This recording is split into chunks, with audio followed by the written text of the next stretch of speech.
प्यारे बच्चों, आप सभी लॉकडाउन के कारण अपने अपने घरों में हैं। ऐसे समय में हम लेकर आए हैं आपके लिए डिजी साथ कार्यक्रम। इसके माध्यम से आप प्रत्येक दिन सोमवार से शुक्रवार तक पूर्वाह्न 10 से 12 तथा अपराह्न 1 से 2 बजे तक अपने अपने कक्षाओं के अनुरूप कार्यक्रम देख सकेंगे। स्कूली शिक्षा एवं साक्षरता विभाग, झारखंड। नमस्ते दोस्तों, आप सबका झारखंड सरकार के डीजी साथ प्रोग्राम में स्वागत है। आइए देखते हैं कि आज हम क्या पढ़ेंगे। हम एपिसोड की शुरुआत कक्षा 9 के सामाजिक अध्ययन के अध्याय लोकतंत्र क्या, लोकतंत्र क्यों को पढ़ेंगे। साथ साथ इन पर आधारित प्रश्नों को भी करेंगे। ठीक इसके बाद कक्षा 11 में रसायन विज्ञान के अध्याय परमाणु की संरचना को पढ़ेंगे। साथ साथ इन पर आधारित प्रश्नों को भी करेंगे। तो आइए शुरू करते हैं हम अपना प्रोग्राम डीजी साथ। अब पढ़ाई नहीं रुकेगी।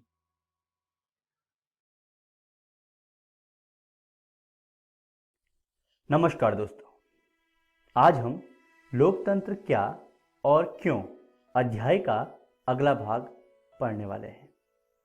पिछले भाग में हमने लोकतंत्र के अर्थ को जानते हुए उसकी परिभाषाओं के बारे में हमने चर्चा की थी।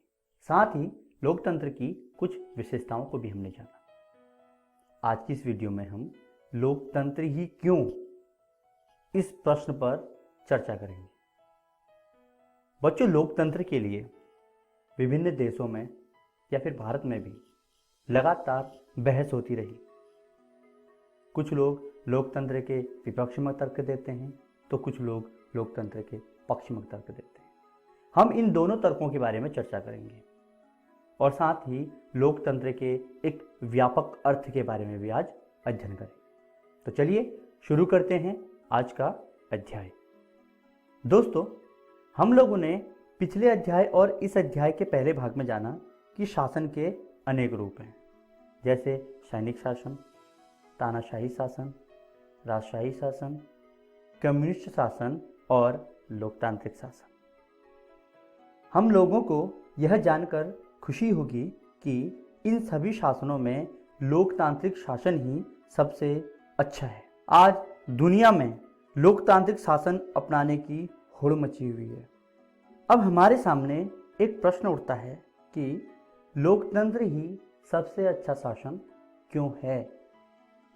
इस प्रश्न को समझने के लिए हमें लोकतंत्र के गुण और दोष अर्थात इसके पक्ष और विपक्ष में उत्पन्न तर्कों को समझना होगा। तो सबसे पहले लोकतंत्र के विपक्ष में तर्क को देखते हैं। जब हम लोग लोकतंत्र और लोकतांत्रिक शासन की चर्चा करते हैं तब लोकतंत्र के खिलाफ कुछ तर्क सामने आते हैं। लोकतंत्र के विरोधी ये तर्क देते हैं कि लोकतांत्रिक देशों में अनपढ़ों की संख्या अधिक है और यहाँ पर गैर जिम्मेदार लोग ज़्यादा हैं। इनके वोटों को महत्व देने से शासन की गुणवत्ता कम हो जाती है।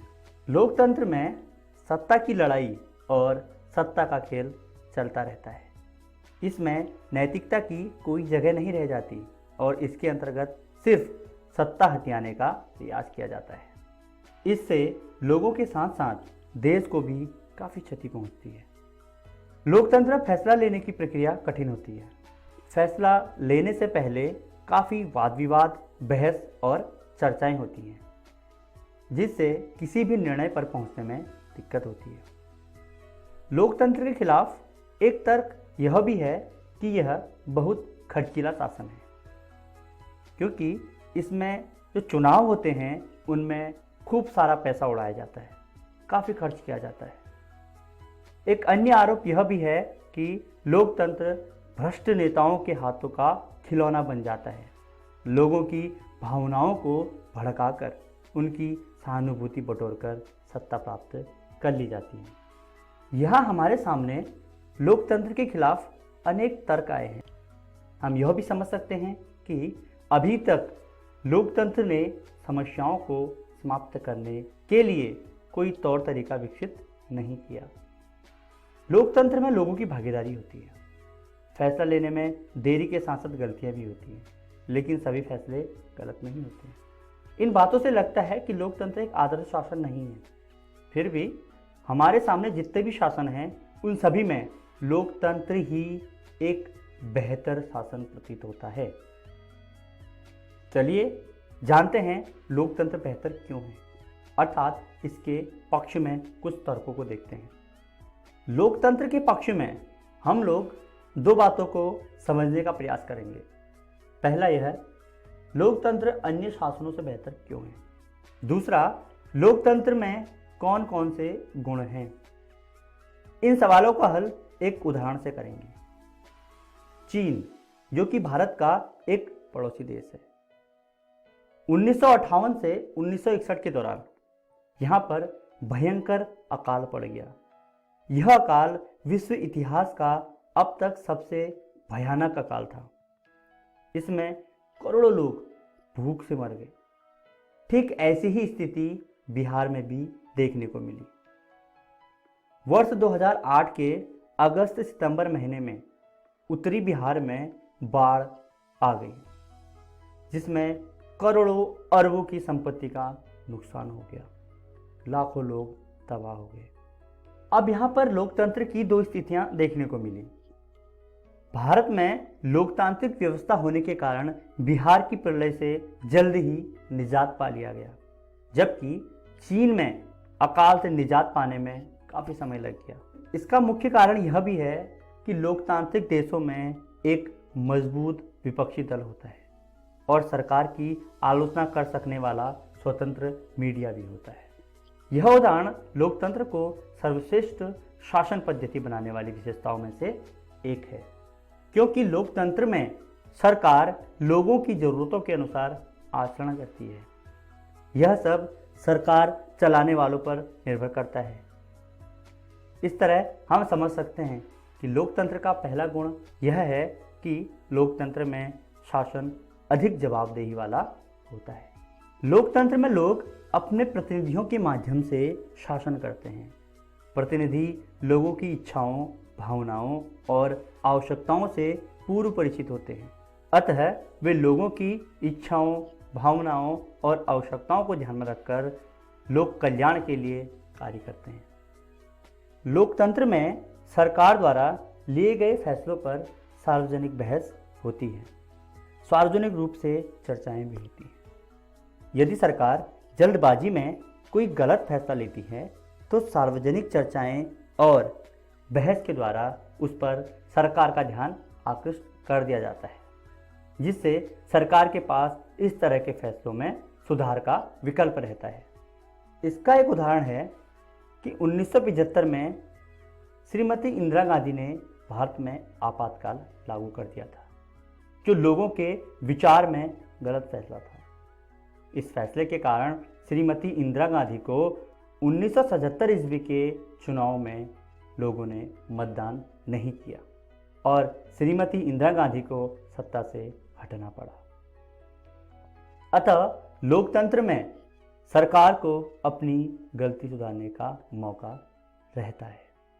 चुनाव के दौरान आम दिनों में नेताओं का भाषण होते रहता है। इस तरह के भाषणों में नेता लोग सरकार की नीतियों और कार्यक्रमों को लोगों के सामने रखते हैं, जिससे लोग सरकार की नीतियों और कार्यक्रमों के बारे में जानकारी प्राप्त करते हैं। यदि सरकार का कोई फैसला लोगों के हित में नहीं होता तो लोग उसका विरोध करते हैं। इससे पता चलता है कि लोग अपने अधिकार और कर्तव्यों के प्रति सजग हैं। तो हम कह सकते हैं लोकतंत्र में जनता अपने खिलाफ बने नियमों का विरोध कर सकती है। इन्हीं सब चर्चाओं के आधार पर समझा जा सकता है कि लोकतंत्र शासन का ही एक प्रकार नहीं, अपितु लोकतंत्र राज्य, समाज और आर्थिक व्यवस्था का भी एक प्रकार है। आइए लोकतंत्र के व्यापक अर्थ के बारे में जानते हैं। इस अध्याय में हमने लोकतंत्र के बुनियादी बातों की चर्चा की। हमने यह भी देखा कि एक शासन के रूप में लोकतंत्र अन्य शासनों से बेहतर है।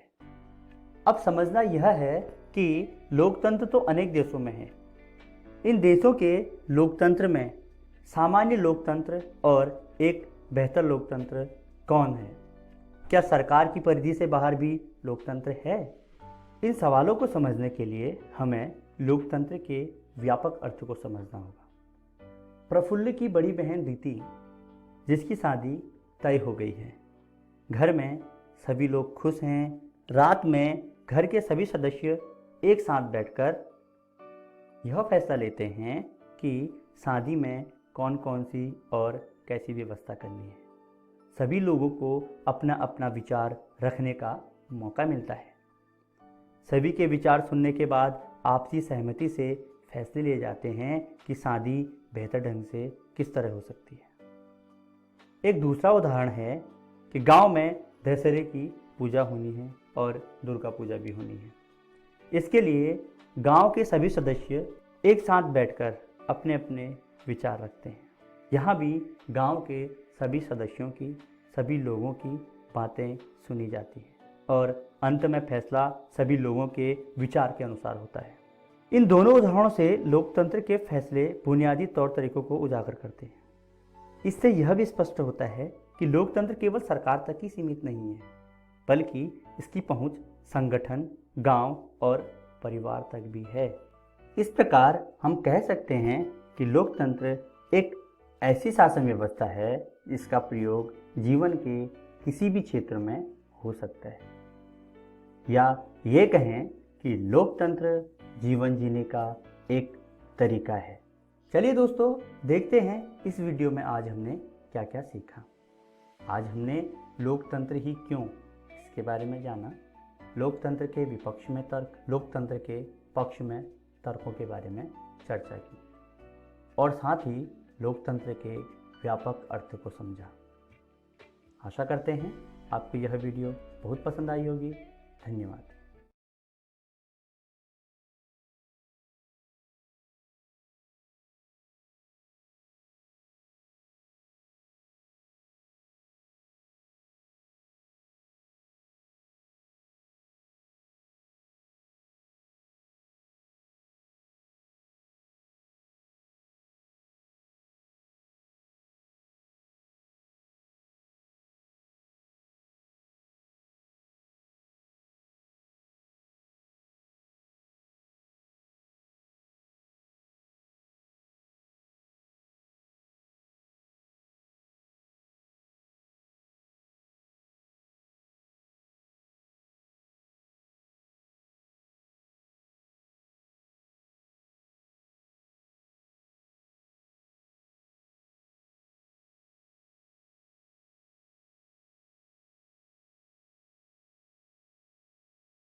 नमस्कार दोस्तों, आज के इस अध्याय में आपका स्वागत है। आज हम पढ़ेंगे रसायन विज्ञान की कक्षा 11वीं का पाठ नंबर 2, जिसका नाम है परमाणु की संरचना भाग 1। तो चलिए देखते हैं कि आज हम क्या क्या पढ़ेंगे। आज हम पढ़ेंगे डाल्टन का परमाणु सिद्धांत, उसके बाद हम पढ़ेंगे परमाणु की संरचना और आखिर में हम पढ़ेंगे अप्रमाणविक कण। तो चलिए दोस्तों, एक एक करके इनके बारे में जानते हैं। सबसे पहले डाल्टन का परमाणु सिद्धांत। डाल्टन के परमाणुीय सिद्धांतों के मुख्य बिंदु इस प्रकार हैं। सब पदार्थ परमाणुओं से बने हैं जो अविभाज्य हैं और इनको नष्ट नहीं किया जा सकता। एक तत्व में सभी परमाणु समान होते हैं। भिन्न भिन्न तत्वों के परमाणु आकार और द्रव्यमान में भिन्न भिन्न होते हैं। जैसा कि आप देख रहे हैं, यहाँ पर एक ऑक्सीजन परमाणु 2 हाइड्रोजन परमाणु से जुड़कर एक पानी का अणु बना रहा है।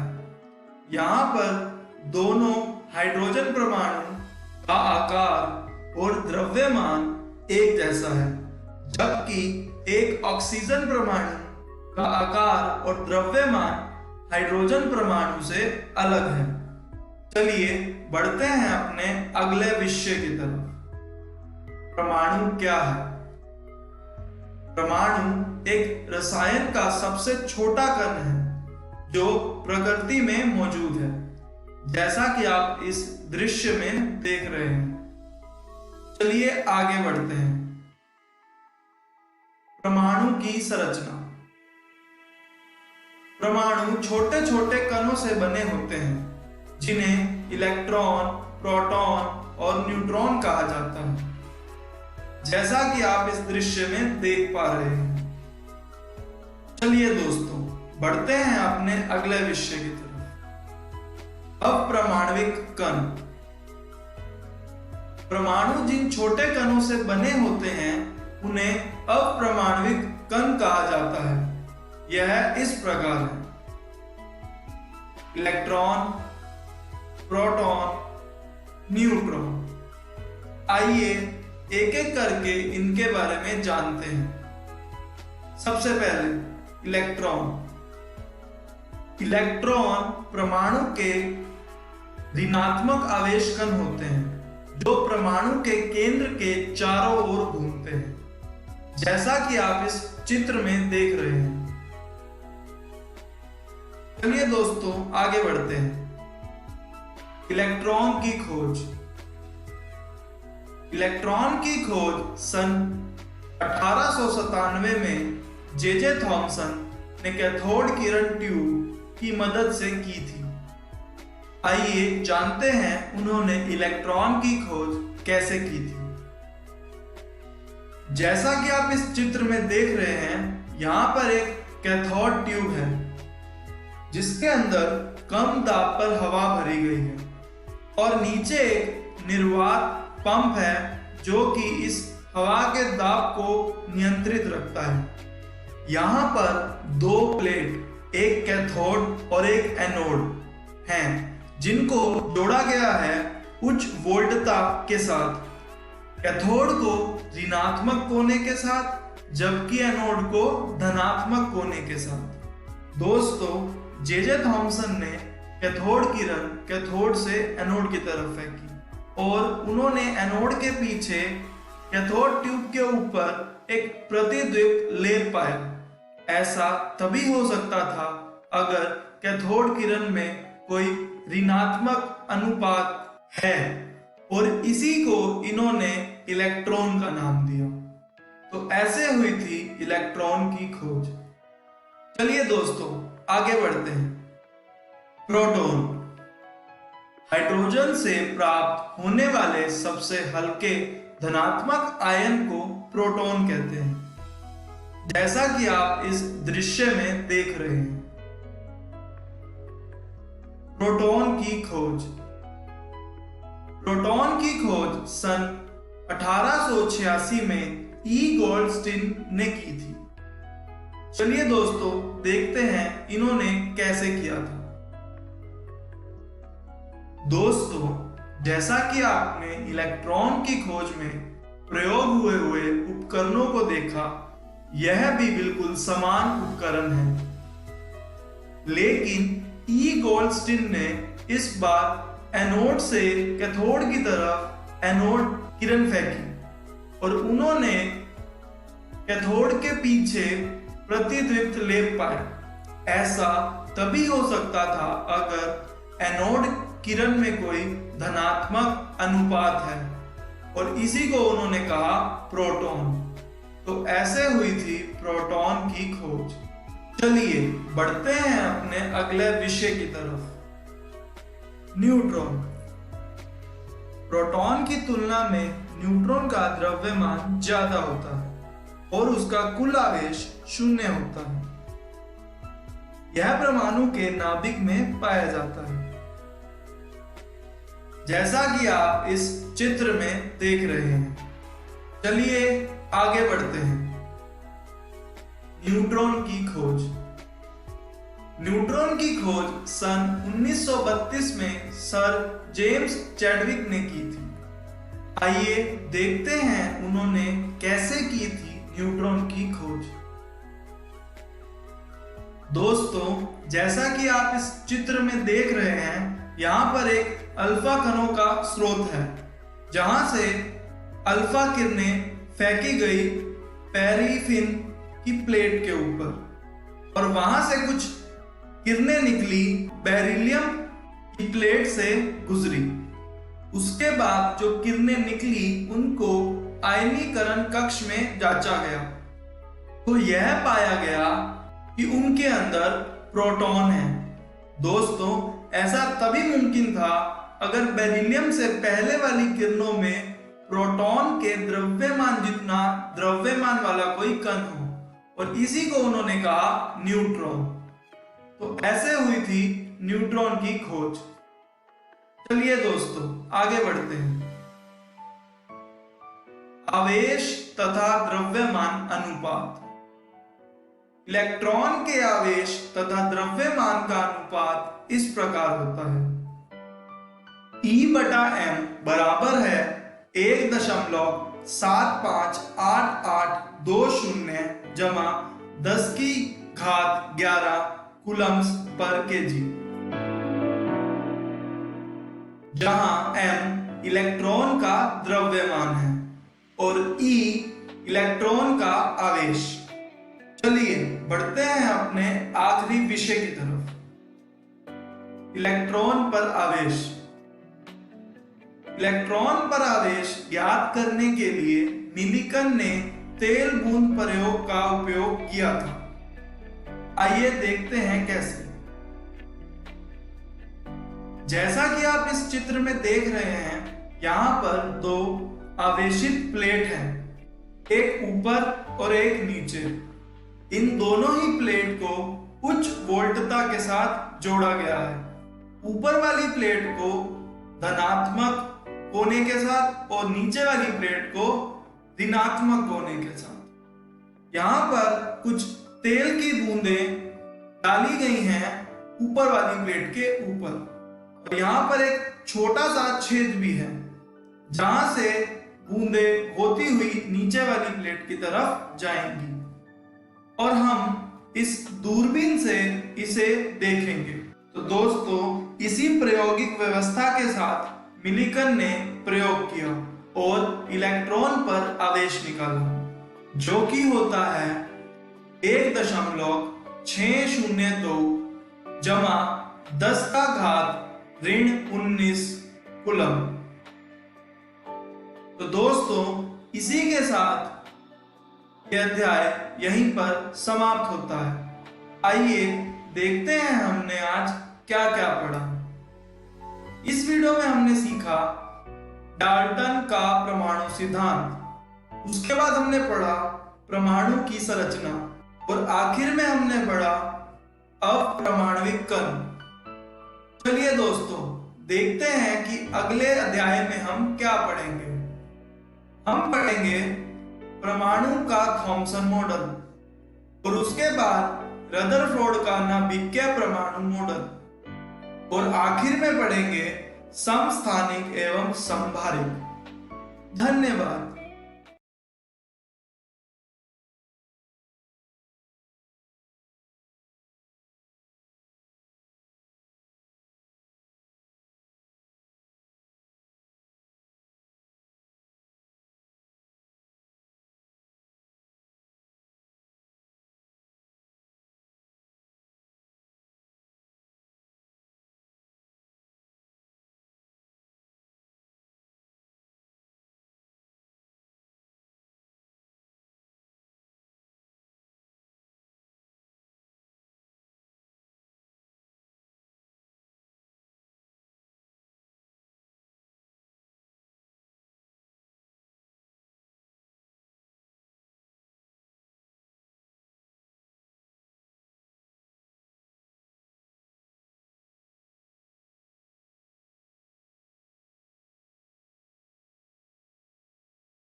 नमस्ते दोस्तों, डीजी 7 के आज के एपिसोड में आशा करता हूं कि आपको बहुत कुछ सीखने को मिला होगा।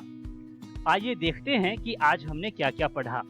आज हमने कक्षा 9 में सामाजिक अध्ययन विषय के अध्याय लोकतंत्र क्या, लोकतंत्र क्यों को पढ़ा, साथ साथ इन पर आधारित प्रश्नों को भी किया।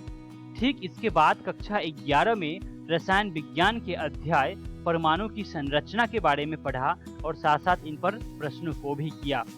आइए देखते हैं कि कल हम क्या पढ़ेंगे। दोस्तों, हम कल कक्षा 9 में हिंदी के अध्याय वाक को पढ़ेंगे और इसके बाद कक्षा 11 में बायोलॉजी के चैप्टर एनिमल किंगडम को पढ़ेंगे। एक जरूरी सूचना, इस एपिसोड को जो अभी आपने देखा, इसका पुनः प्रसारण YouTube पे किया जाएगा इकोवेशन के चैनल पर ठीक 3 बजे। तो यदि आप अपने दोस्तों के साथ भी ये एपिसोड शेयर करना चाहते हैं या पुनः देखना चाहते हैं तो YouTube पर डीजी 7 इकोवेशन सर्च करें और आप इस वीडियो तक पहुंच जाएंगे। धन्यवाद दोस्तों।